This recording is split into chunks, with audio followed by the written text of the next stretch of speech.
what do negative thoughts and worries indicate? I mean, what is our mind trying to tell us, or are we not? Are we seeing through muddy waters and things? I just want to understand from your perspective. Sure. Well, when you say negative, can you give me a little definition of what you mean by negative? So maybe worry is some, negative is not the outcome that I want, or Yes. the. So I would consider anything that is not the outcome I want as negative. Yeah, So what an that's what I mean. important question, because that is one of the ways that we suffer, isn't it?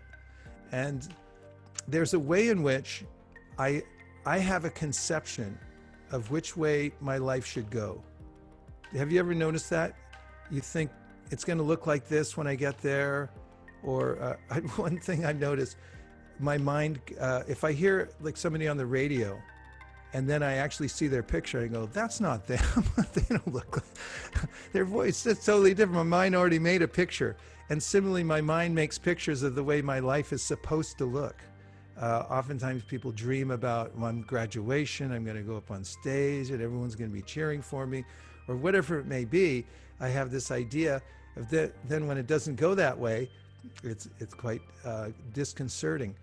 What it is basically is that these worries are a kind of vritti, or a churning of the mind. It's an energy that moves through the mind, and it's a product of the lower modes of nature. Generally, moroseness, worry, it's tinged by tamas, the lower energy of nature.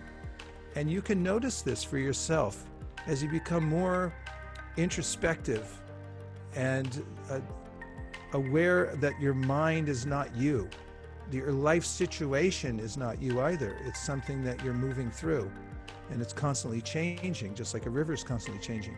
So you'll be able to notice, oh, there's some worry energy moving in my consciousness right now. When you can develop that little bit, even a molecule of perspective, that I'm stepping back from the worry and I'm looking at it and I'm seeing, oh, yeah, that's moving in a certain direction.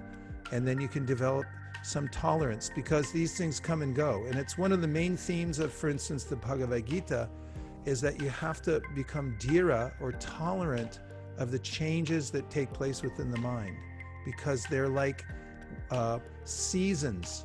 Your mind goes through seasons: winter, summer, spring, autumn, and so forth, constantly changing, and you still have to move through them.